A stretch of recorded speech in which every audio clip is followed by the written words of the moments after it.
Good morning. है ना, आज हम लोग पढ़ेंगे पाठ 16 है ना, बुआ जी की आंखें। है ना, बुआ जी की आंखें।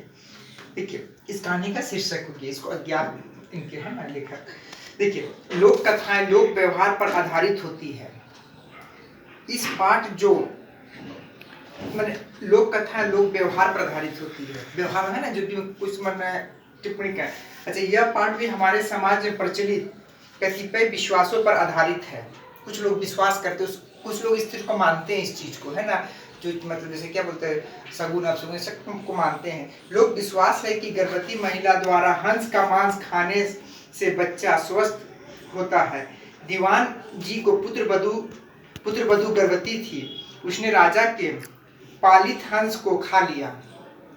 ठीक है, कुछ लोग मानते हैं कि मतलब जो गर्भवती होती है वो क्या हंस खाने से उसका बच्चा क्या होता है, स्वस्थ होता है, तेजस्वी होता है ना, बलवान होता है। अच्छा, दीवान जी की पुत्र वधू गर्भवती थी। उसने राजा के पालित हंस को खा लिया। राजा एक हंस पाला था, उसको वो खा ली ताकि उसका बच्चा स्वस्थ और सुंदर हो।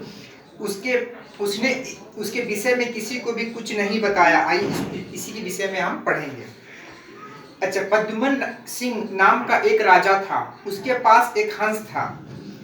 राजा उसे मोती चुगाया करता और बहुत लाड़ प्यार से उसका पालन किया करता था। वह हंस नित्य प्रति सायंकाल राजा के महल से उड़कर कभी किसी दिशा में तो कभी किसी दिशा में थोड़ा चक्कर काट आता है। राजा है ना, प्रद्युमन सिंह एक राजा थे। उनके पास एक हंस था। वो अपने हंस को बहुत लाड़ प्यार से पालते और उनको मोती चुगाते थे, है ना, मैंने मतलब बहुत प्यार से उनको रखते थे। लेकिन वो हंस प्रतिदिन क्या होता था, शाम के समय में राजा के महल से उड़कर कहीं वो कोई भी दिशा में वो चला जाता था, उधर चले जाता था और थोड़ा चक्कर काट कर कहीं घूम घाम कर वो फिर वापस आ जाता था। एक दिन वो हंस उड़ता हुआ दीवान जी की छत पर जा बैठा। उसकी पुत्र वधू गर्भवती थी। एक बार हंस उड़ता हुआ क्या हो कि दीवान जी की छत पर जा बैठा और वहां पर उसकी वधू क्या थी, गर्भवती थी। उसने सुन रखा था कि गर्भावस्था में यदि किसी स्त्री को हंस का मांस खाने का मिल जाए तो उसकी होने वाली संतान अत्यंत मेधावी, तेजस्वी और भाग्यशाली होती है। उसे अनायास ही छत पर हंस आया और उसे देखकर उसके मुंह में पानी आ गया। किसका? दीवान जी की पुत्र वधू की, है ना, उसकी बहू। उसने हंस को पकड़ लिया और रसोई घर में ले जाकर उसे पकाकर खा गई। उसे लालच, वो क्या हो गया, वो हंस को पकड़कर वो क्या हो गया, अपने रसोई घर में ले गए, उसे पकाकर खा गई। इस बात का पता ना उसने अपनी सास को लगने दिया, ना ससुर को, ना पति को, क्योंकि उसे भय था कि अगर राजा की इस बात का सुराग लग गया तो बड़ा अनिष्ट हो जाएगा।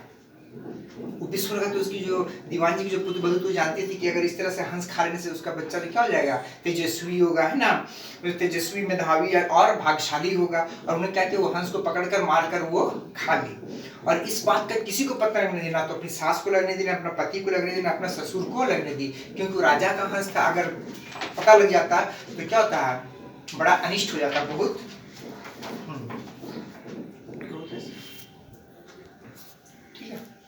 अच्छा, उधर जब रात होने पर वह हंस राजमहल में नहीं पहुंचा तो राजा रानी को बहुत चिंता हुई।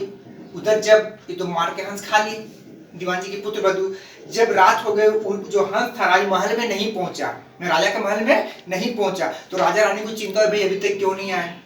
उसका मन आकुल व्याकुल हो गया, वो बेचैन हो गए, मतलब अभी तक हंस क्यों नहीं आया, क्योंकि बड़ा प्यार से उसको पालते थे। चारों ओर उसकी खोज में आदमी भेजे गए, लेकिन हंस कहीं हो तो मिले ना।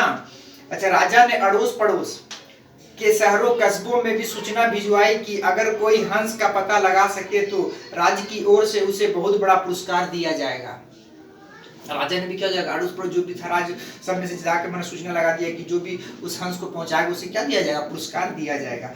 10-20 दिन निकल गए, कुछ भी पता नहीं लग सका। चूंकि वह हंस राजा और रानी को बहुत प्रिय था, अतः वे उदास रहने लगे। एक दिन एक कुटनी, है ना, राजा के पास आई और बोली कि वह हंस को पता लगा सकती है, लेकिन उसे थोड़ा समय चाहिए। कुटनी होता है ना, जो इधर का बात इधर का बात उधर का बात उधर करता, वो सब जो घर का भेदिया सब जानता, उसको बोलते हैं कुटनी, है ना। राजा ने कहा, मेरे राज्य के पंडित, ज्योतिषी, हाकिम, हुक्काम और मेरे इतने सारे गुप्तचरों में से कोई भी पता नहीं लगा सका, तुम कैसे पता लगा सकोगी, है ना। भाई 10-20 दिन हो गए, राजा को भी मन नहीं मालूम कि उसका हंस कहाँ है, क्योंकि वह हंस राजा और रानी का बहुत प्रिय था, इसीलिए अंत में वे उदास रहने लगे। राजा रानी अंत में क्या हुआ, उदास रहने लगे। एक दिन एक कुटनी राजा के पास आई और बोली कि मैं आपका हंस का पता लगा लूंगा, लेकिन मुझे थोड़ा समय चाहिए। राजा ने कहा कि मेरे ज्योतिष पंडित है ना, जो हाकिम, सबको मैंने मतलब भेजा, गुप्तचर तक को उनकी पता नहीं चल सका, लेकिन इसको कैसे पता सके, है ना, ये कैसे पता कर सके। राजा ये सोचा। कुटनी ने कहा, मुझे अपनी योग्यता पर विश्वास है, अगर अन्नदाता का हुक्म हो तो एक बार आकाश के तारे भी तोड़ कर ले आऊं। आप मुझे थोड़ा सा समय दीजिए और आवश्यक धन दे दीजिए, उसे वापस ला सकूं या नहीं, लेकिन मैं आपको विश्वास दिलाती हूं कि पता अवश्य ले आऊंगी। बोला मुझे थोड़ा समय दीजिए, है ना, अन्नदाता में राजा को, अच्छा मैं धन दे दीजिए, है ना, मैंने मुझे आप थोड़ा समय दीजिए और आवश्यक धन दे दीजिए, कुछ खर्च हो, है ना, उसे वापस मैं जरूर ले आऊंगी।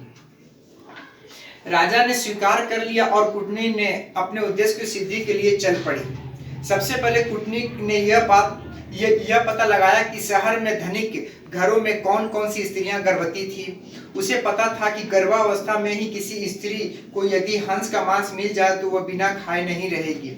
साथ ही वह यह भी जानना चाहती थी कि साधारण घर की कोई भी स्त्री राजा के हंस को पकड़ने का साहस नहीं कर सकता। तो कुटनी को मालूम था कि सबसे पहले उन्होंने इस बात का लगाया कि कोई भी धनी घर में जो है वहाँ पर जो स्त्रियां हैं कौन गर्भवती है ना, गर्भवती उसे, हाँ, क्योंकि वो जानती थी गर्भवती है स्त्रियां अगर इस हंस को खा लेगी तो उसका बच्चा क्या हो जाएगा, बहुत स्वस्थ और मेधावी और बलवान होगा, ठीक है। साथ ही ये भी जानती थी कि साधारण घर की कोई तो मतलब स्त्री कोई राजा का हंस तो खाएगी नहीं, साधारण घर की, उसका साहस ही नहीं हो सकता है, ठीक है।